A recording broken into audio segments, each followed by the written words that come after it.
Hello everyone, this is Defense Politics Asia, and this is the summary to the day of 132 to 133 for the 5th and 6th of July. So I'm doing this summary much earlier because I need to go overseas in a while, so I'm running out of time, and I was too tired to do it last night in Singapore time, so no choice. So I have to do everything now, and because I'm not sure when in Indonesia I'm gonna have time to actually do anything. So that's why I have to do this before I sail off into the sunset. So anyway, so there is no joke in the beginning now because I'm rushing for time. So you're going to press the like button because I tell you so, and let's go to the first item, the cross-border shellings. So at the cross-border shellings, the Russian forces have bombarded the position of Zalizny Mist again. They just shelled this position, now they shell it again. So there must be some kind of serious congregation of defenses or troops over that area, or maybe they didn't destroy the Ukrainian positions the day before. And they also hit Izyum again, and they also shelled Shelihine. So Ukrainians also did attack back. Shelling is reported at Zenovo. So this and Tekino, as well as the neighboring village of Popovo Lizachi. So Popovo Lizachi. So this trading of artillery is a continuing theme now. Not sure when it will boil over. According to Ryba, they say that the border guards over on the Russian side, they are not allowed to operate with a lot of freedom because they are not involved with the special military operation, which actually makes it very hard for them to actually hold their position. And this is culminated in this shooting. I put it fighting, but it's actually more like a shooting ambush of Russian border guards in the village of Starosелье. It is here, Starosелье. So the Ukrainian sabotage group attacked the border guards. One soldier was killed and 3 of them is wounded. So this is an incursion into Russian territory. Although I'm not sure how clear is the border around here when they are there, but this is a kind of escalation, where you have Ukrainian forces going into Russian territory now, and this is why Ryba, the pro-Russian source, actually talk about the limitations that the border guards are facing because they are not involved with the special military operation, which is why they are not given sufficient gear or the kind of equipment that they may need. So this pro-Russian source is actually advocating for stronger support, or actually even offensive into the northern side of Ukraine. I have nothing at Odessa front. Moving on to the Mykolaiv front. At the Mykolaiv front,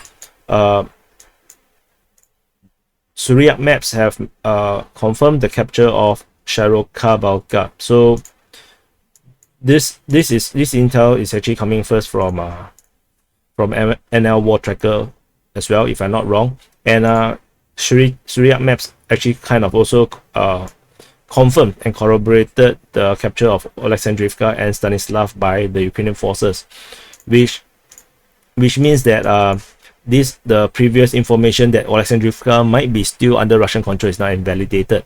However, these pieces of information is only on Twitter. I didn't really see this on the Russian pro-Russian Telegram channels, which is why we have to put some grain of salt to all this information that this might just be another Twitter offensive. However, the way how I operate is I will operate on any intel or any information, and perhaps the pro-Russian sources didn't want to talk about this because it makes them look bad. So that's why I will just indicate, and then we will see if the information get invalidated later, or we might actually see the pro-Russian channels starting to panic about the Ukrainians actually capturing below Zerka, and then closing on Kherson. Who knows? So let's see what happens later. There's no further updates around here. There's a Mi-8 getting shot down over at Pervomaiske, and also there is also a Sukhoi 35 shot down over Snihurivka. This shot down is actually by a Sukhoi 35, reported by the Russian Ministry of Defense. They say that in this one sortie, he actually shot down 2 Hinds and 1 Sukhoi 25. The 2 Hind helicopter, the Mi-24s, are shot down over Mykolaiivka all the way up here. So I think he's going to get a medal or something soon.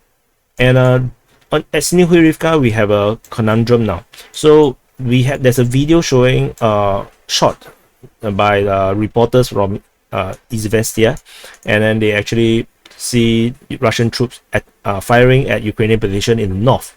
And this location is actually geolocated by the number 1 geolocator Chris at this location, which then put into question the previous information that Snihurivka is captured by the Ukrainian forces. So currently is now a uncertain status. The status is now unclear.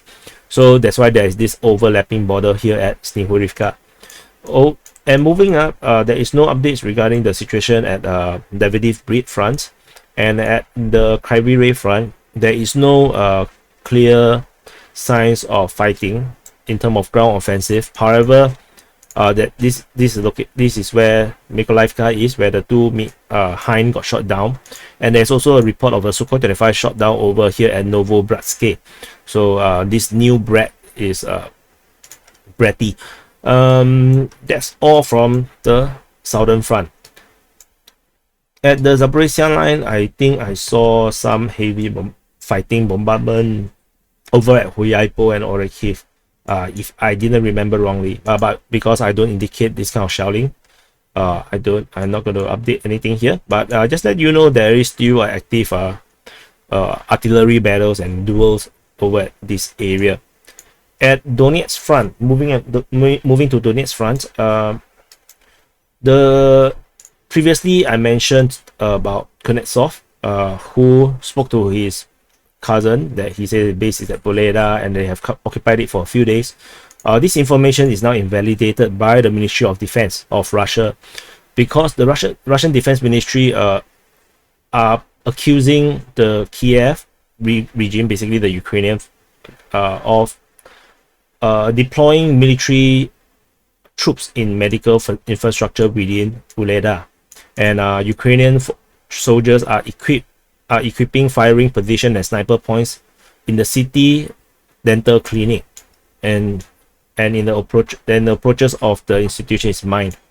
But the local population is deliberately notified of this. So basically, this confirms that Voleda is still under Ukrainian control, and this information is actually just posted hours, if I'm not wrong, or within a day from the Russian Ministry of Defense. So this information about the capture of Voleda is now invalidated.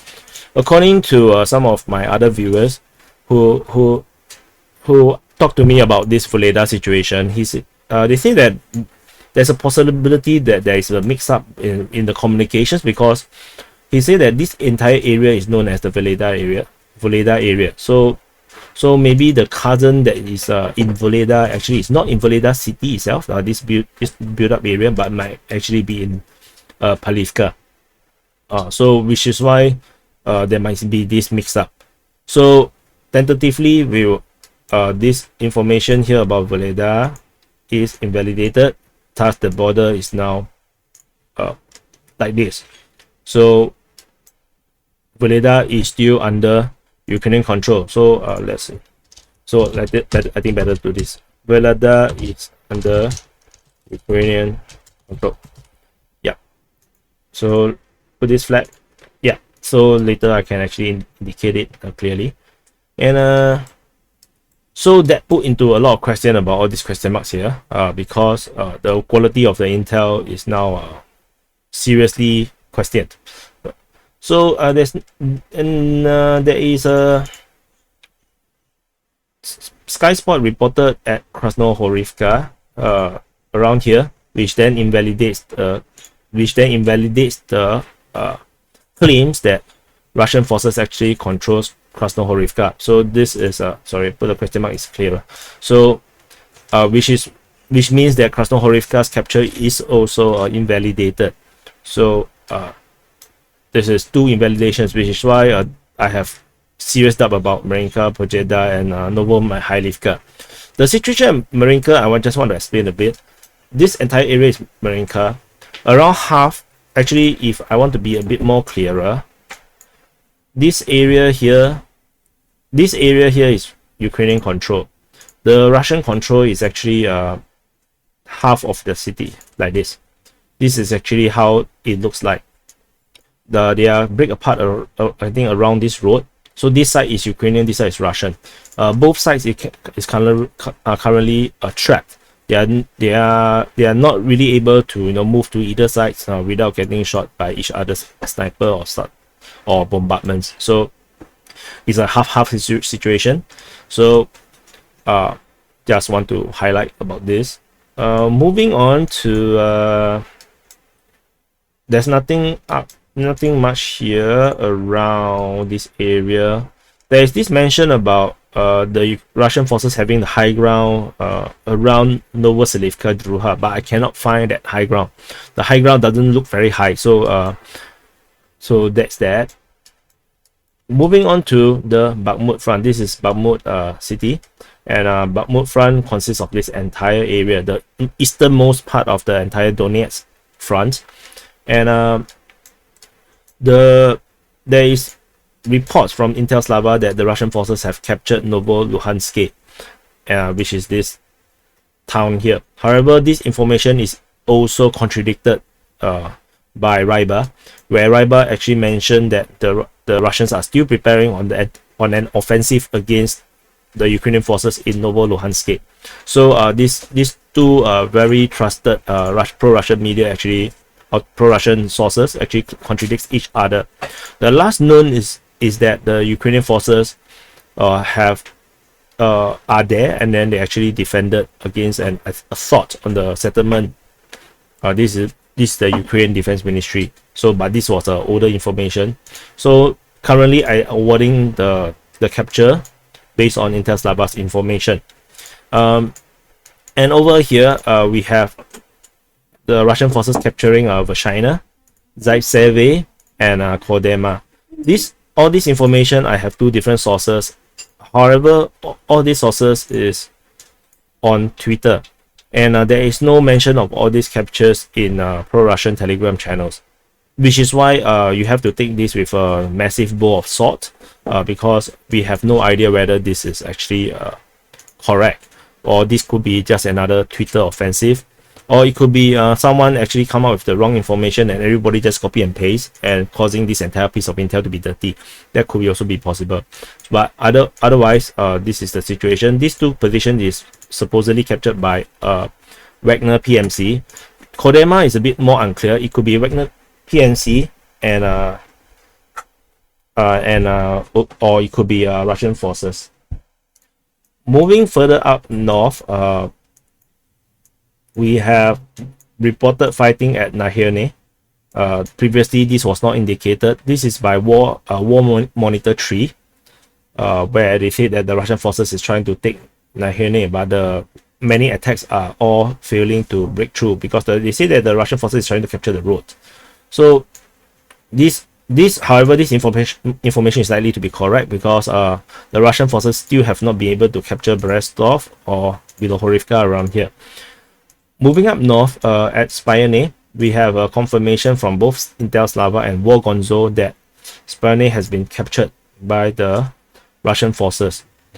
And however, there is rumors coming from Unikan W that Vimka is captured, and then he assessed that if this is captured, then Ivano Darivka is also captured. However, I don't think that is likely to be true because the entire front line now is actually heavily defended by the Ukrainian forces. They are actually holding the line as in the best way they can, and in such a situation, it's unlikely to see this routing of Ukrainian troops where you have multiple captures like Spene, Ivano Darivka, and Vinka. I don't think this is likely to be correct, so I'm not going to indicate this at all.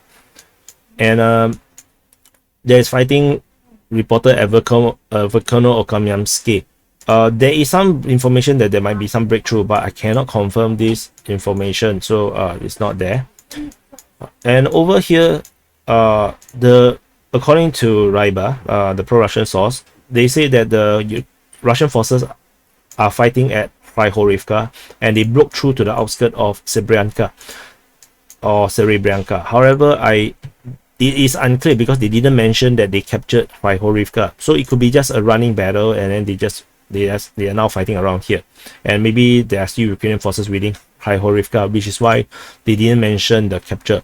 And given the progression of the intel coming out about this from this region by Ryba, which is much more detailed, I think that the information of this Sukhoi fighter pilot from which spoke to Kuznetsov about the capture of this entire region here is unlikely to be true. It's likely to be invalidated because he only said that this area is likely to be is already under Russian control. However, information coming out from Ryba seems to corroborate well with the Ukrainian Defense Ministry, where they are actually reporting fighting at Kryhorivka, which is why if you have the Ukraine Defense Ministry and Ryba having the same piece of information, then any other information is likely to be invalidated, which then also put into question about Unerkan's W's report of the capture of Dronivka, which means this likely is going to be invalidated as well, likely to be wrong.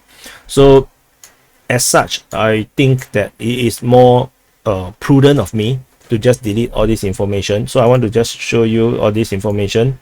Dronivka, capture of Dronivka invalidated. Actually, never mind. I'm just going to leave it here. I will delete it when I do the next update, so that I don't confuse everyone when they are looking at the map. And okay, so that's all from the Bakhmut front.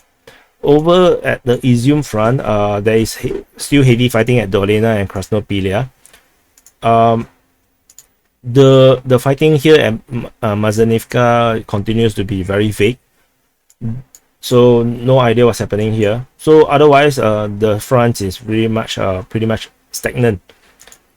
I have extended this polygon here all the way to Mospanove because there is a report of a bombardment by the Russians on this location, which is why I extended it over here.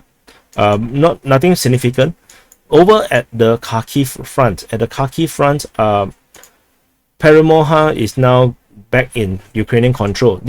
Because this is based on information from Ryba, the pro-Russian source, that the Peremogha got bombarded by the Russian forces. So just now I was talking about the Mospanovo, which is here. So Peremogha is getting bombarded by the Russian forces, which means that this position is actually under Ukrainian control. So which is why I awarded it back to the Ukrainian side. The fighting here is now currently unknown. I don't think this dispute is anymore disputed. Bayrak is still a question mark. Fighting is at Potomnik and Prudianka. This Dementivka is also unlikely to be disputed because there isn't really any information about Russians bombarding Dementivka anymore or at all. So the Russian forces captured Udi. This is based on the mapping by Ryba. So what happened is that because I saw this information that the fighting is now at west of Sosnivka or Sosnovka, and as well as the vicinity of Vyslishne or Vyslishne. Yeah, here.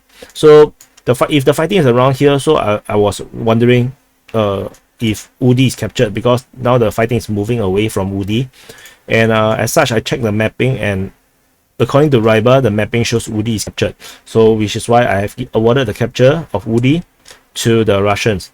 So this is the summary. I think this is everything now. So on other than the battlefront, there are some rumors of the Ukrainians having out a new directive that forbids Ukrainian males from leaving their town. this because they want to ensure that they are able to mobilize these troops. And then there's also rumors of they are going to this kind of rules is starting to apply on women as well. They're going to it looks like they are planning to conscript women into their force. And there's rumors also of massive production of female cutting military uniforms. So all these information coming out over the past week, I have no idea how true are all these things, but I'm strongly against sending women to the front. So, but anyway, let's see how this goes. I think if they start to mobilize women and sending them to the front to die, especially with minimal training, I think that might turn some hates over on the West and the supporters of the Ukrainian fight against the Russians. So anyway, this is the summary for the day of 132 and 133 for the 5th and 6th of July. And I'll see you in the next update.